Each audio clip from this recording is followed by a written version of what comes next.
Vice President Pence, a local school district here is alleging ICE agents detained a 5-year-old after preschool on Tuesday. We've also seen multiple American citizens detained by ICE or harassed by ICE in the last 6 weeks. Are you proud of how your administration is conducting this immigration crackdown here in Minnesota right now? Well, I'm proud of the fact that we're standing behind law enforcement, and I'm proud of the fact that we're enforcing the country's laws. But, you asked a question about this 5-year-old kid. I actually saw this terrible story while I was coming to Minneapolis. We just left Toledo, Ohio this morning for an economic messaging event. And I see this story, and I'm a father of a 5-year-old, actually, a 5-year-old little boy, and I think to myself, oh my God, this is terrible. How did we arrest a 5-year-old? Well, I do a little bit more follow-up research. And what I find is that the 5-year-old was not arrested, that his dad was an illegal alien, and then when they went to arrest his illegal alien father, the father ran. So the story is that ICE detained a 5-year-old. Well, what are they supposed to do? Are they supposed to let a 5-year-old child freeze to death? Are they not supposed to arrest an illegal alien in the United States of America? If the argument is that you can't arrest people who have violated our laws because they have children, then every single parent is going to be completely given immunity from ever being the subject of law enforcement. That doesn't make any sense. No one thinks that makes any sense. Now, there are so many of these cases like that where if you just understand the context, there have been a number of situations that I've looked into personally where I say, wait a second, we don't want ICE arresting American citizens. They're supposed to be enforcing the immigration laws against illegal aliens. So then I look into it and I find out that the American citizen who was arrested took a swing at an ICE officer. You can't have that happen. And of course they have to defend themselves. And of course they have the right to detain somebody who assaults a law enforcement officer. Now, this is my point. Do we want these things to happen? Do we want these arrests to be so chaotic? No, we don't. These guys want it least of all, but if we had a little cooperation from local and from local and state officials, I think the chaos would go way down in this community. Mr. Vice President. Go ahead. After the Renee Good shooting, sir, the administration seemed to suggest... Yeah, well, you can go next. Oh, no, I'm sorry. I thought you pointed it out. No, that's fine. I'll take both. After the Renee Good shooting, sir, the administration seemed to... After the Renee Good shooting, the administration seemed to suggest that ICE officers enjoyed near complete immunity. But today you told the Washington Examiner that when appropriate, the administration might take disciplinary actions against ICE agents. So is that a change in opinion? And if so, why the change in tone? No, I didn't say, and I don't think any other official within the Trump administration said that officers who engaged in wrongdoing would enjoy immunity. That's absurd. What I did say is that when federal law enforcement officers violate the law, that is typically something that federal officials would look into. We don't want these guys to have kangaroo courts. We want them to actually have real due process, real investigation, because again, sometimes they're accused of wrongdoing, and it turns out when you learn the context, they didn't actually do anything wrong. But of course we're going to investigate these things. Of course we're investigating the Renee Good shooting, but we're investigating them in a way that respects people's rights and that ensures that if somebody did something wrong, yes, they're going to face disciplinary action, but we're not going to judge them in the court of public opinion. I've spoken at length on this particular case. I think that Renee Good's death is a tragedy. I also think that she rammed an ICE officer with her car. So the tragedy here is multi-layered. The tragedy is there was a misunderstanding. The tragedy is that Renee Good lost her life. The tragedy is that you have ICE officers who are going into communities where they're worried that if they call 911, no one's going to come to help them. That is what produces this terrible situation, and it's something state and local officials here in Minnesota could solve. Yes, sir. Could you give us a message towards March for Life tomorrow, especially regarding this cooperation and family values? It's a shame the kids have to get caught up in all this, and towards that, sir. Well, it is a shame that kids have to get caught up in this. I am speaking at March for Life tomorrow. I'm pro-life, and I'm very excited to speak there. I want to talk about local law enforcement, but I am. As a child, I saw people in my family get arrested. It's terrible. It's heartbreaking, it's chaotic, it's traumatic for the kids. I can recognize that, and I can recognize that we got to support these kids, while on the other hand saying that just because you're a parent doesn't mean that you get complete immunity from law enforcement. And I think we have to hold both of those thoughts in our head at the same time. We've got to be sympathetic to the kids who are caught up in some of these enforcement actions. We've also got to say we have to enforce the law without bias, with fairness, but we've got to enforce the law. Mr. Vice President! Speaking about local government, there was a class in St. Cloud a few weeks ago and their mayor said they haven't heard about ICE being in the city. And how does ICE kind of proactively work with these local agencies? What are those policies, and what's your response to that? You said there was an altercation in St. Cloud. It's an hour north. Yeah. Last week, after the incident, the mayor said that ICE did not communicate with them. They were in the city for a major operation. The police chief did not know about the operation at the time. Could you talk a little bit about proactive communication with local law enforcement? Yeah, it's one of the takeaways. I've talked with these guys before we came on the stage, but during our roundtable and some of the other conversations we've had, communication, we absolutely want to ensure there's good communication between federal officials and state and local officials, and I'm sure that we can do better on that. We absolutely want to make sure that we are communicating, but that also requires a two-way street, and that's the point that I make about state and local officials.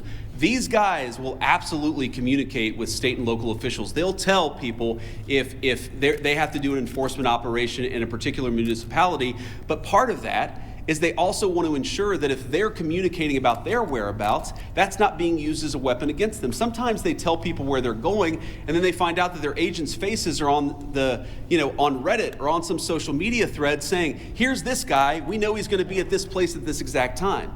So that communication has got to be a two-way street. These guys are going to communicate with business leaders, with local officials, with state officials, but we also need the local officials and state officials to do a good job of protecting people when they're in their communities. We're not asking, by the way, we don't want any police officer in this community, in this state, to help us do immigration enforcement. We've got that.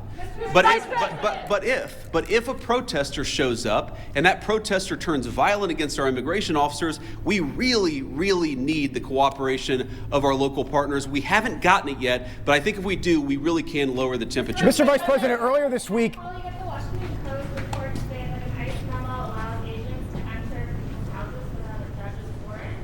And what do you say to people who say we're concerned about this violating the Constitution, and how much is Washington? Yeah, so I saw that story, and the story is like so much that I read in the mainstream media. It's missing a whole lot of context, and when you appreciate the context, it makes sense.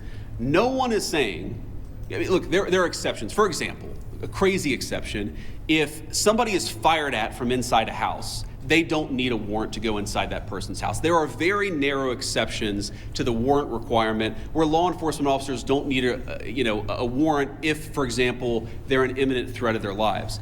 But what we've said and what ICE has proposed, what the Department of Homeland Security really has proposed in the Department of Justice, is that we can get administrative warrants to enforce administrative immigration law.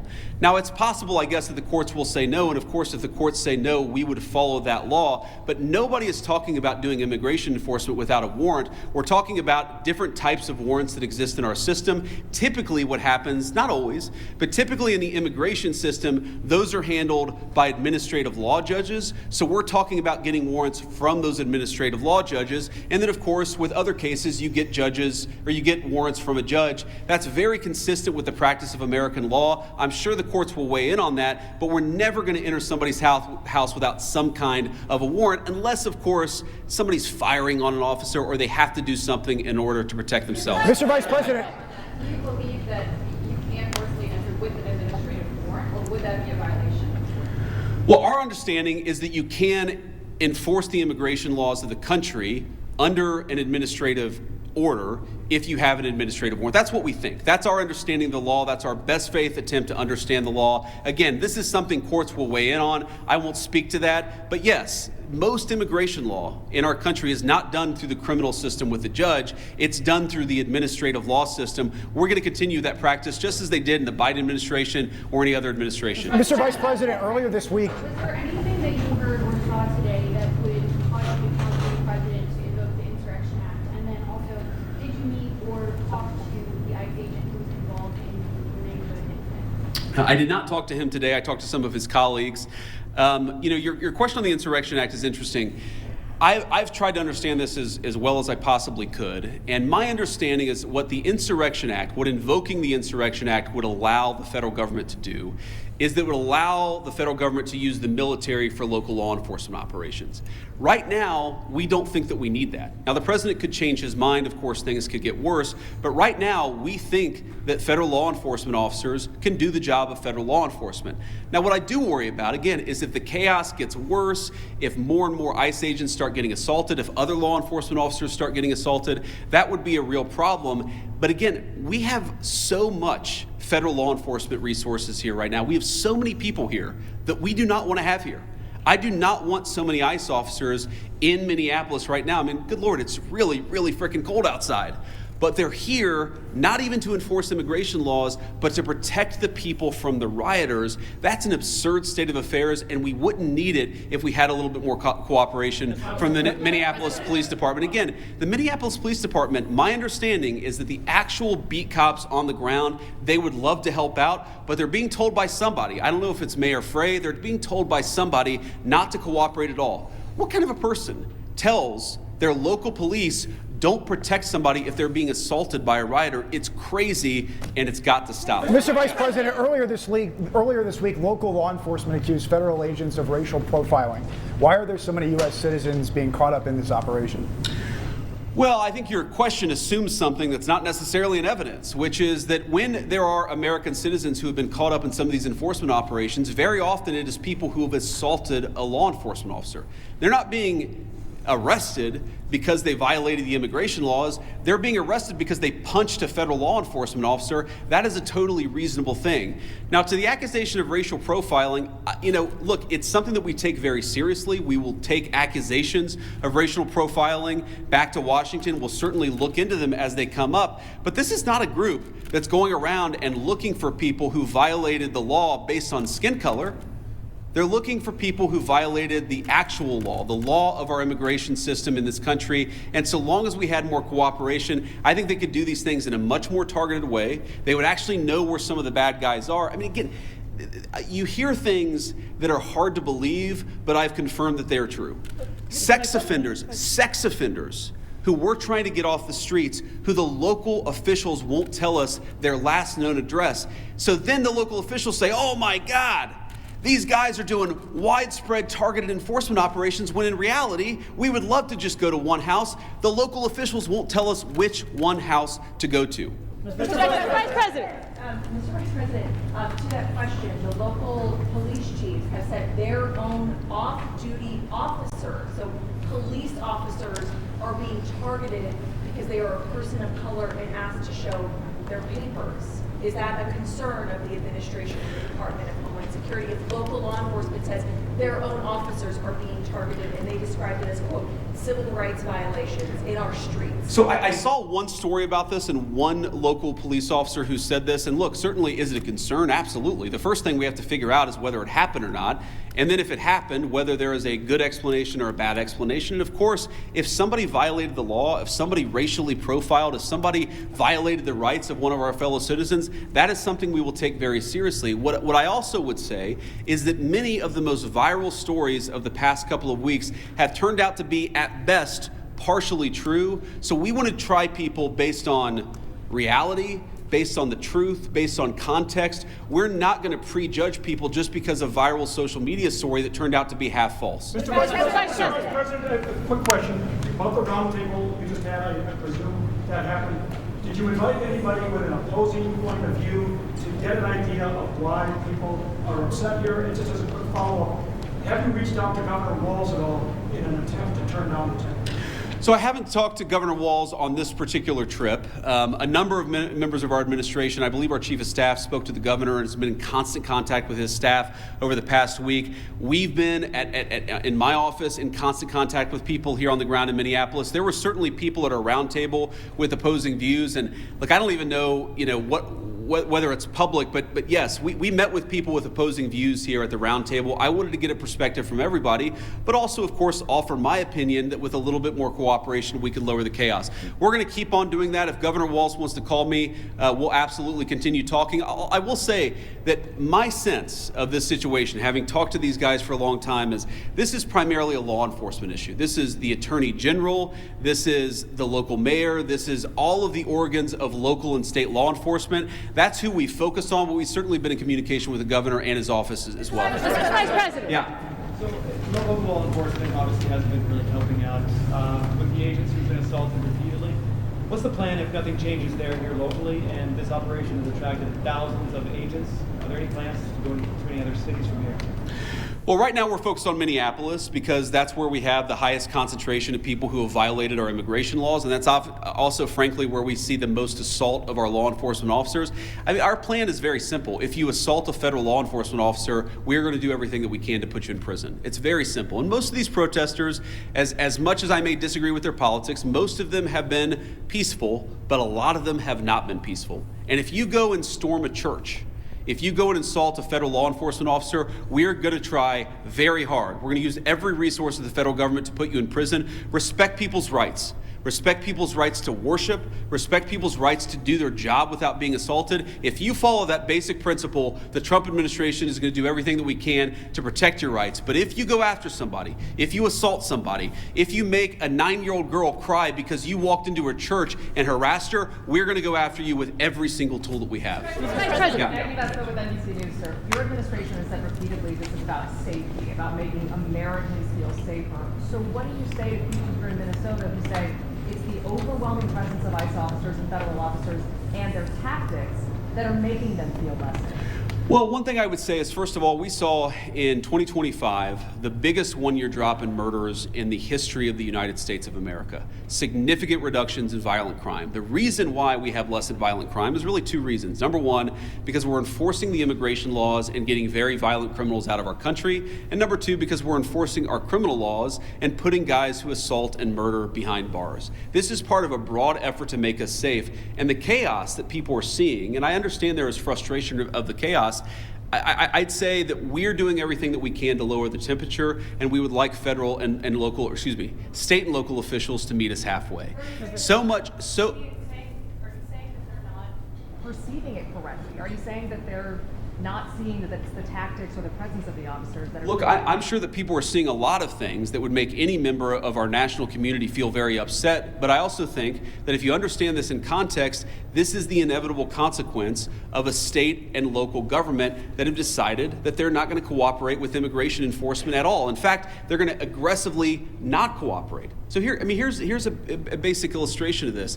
If you are an ICE officer and you have to arrest a person who's committed assault and is also an illegal alien, but the state and local officials won't help you identify that person, many of the things that people in Minneapolis are seeing that give them pause, that frustrate them, that worry them, that make them feel like things are too chaotic, many of these things are coming from the fact that there's no cooperation with state and local law enforcement. And I guess what I would tell people, again, many of whom are justifiably concerned and worried about what they're seeing in their communities, is why are we not seeing it anywhere else?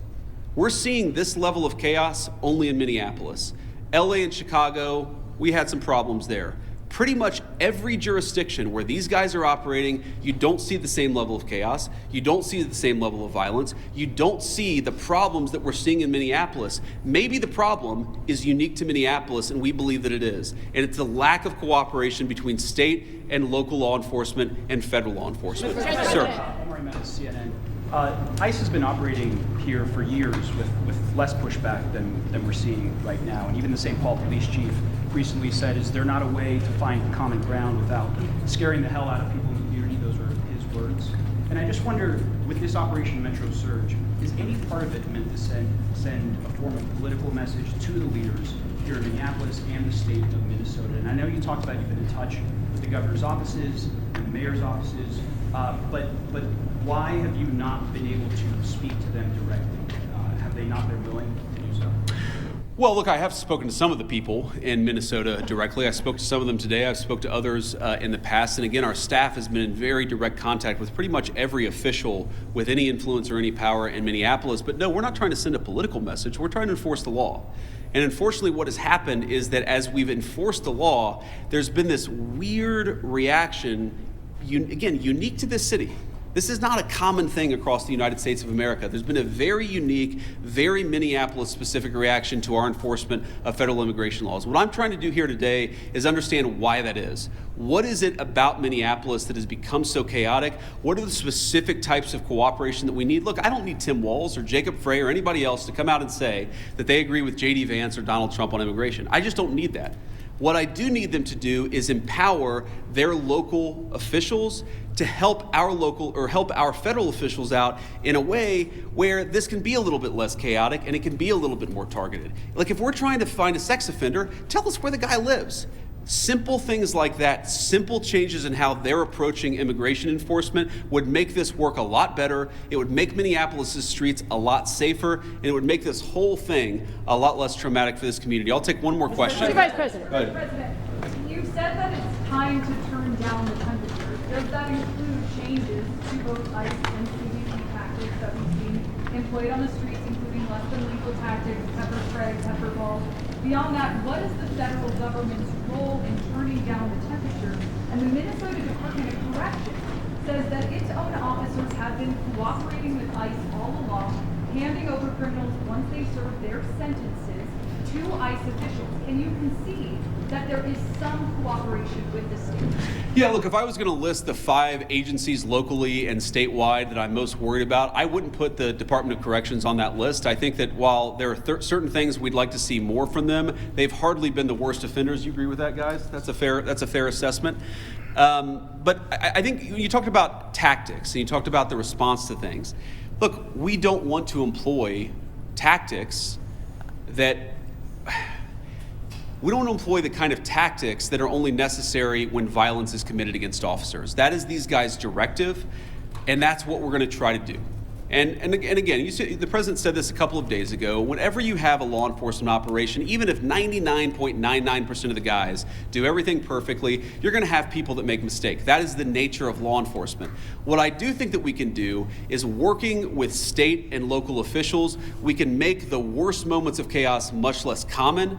And all they've got to do is meet us halfway. These guys want to communicate with them. They want to talk to the local business leaders. Many of these guys, many of the people standing behind me are members of the Minneapolis community. Many of the officials that I met today who work in federal immigration enforcement, this is their home.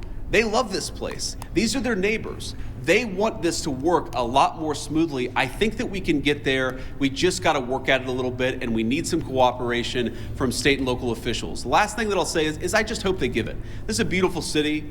I've only been here a few times. I love it. Even in this weather, I love Minneapolis.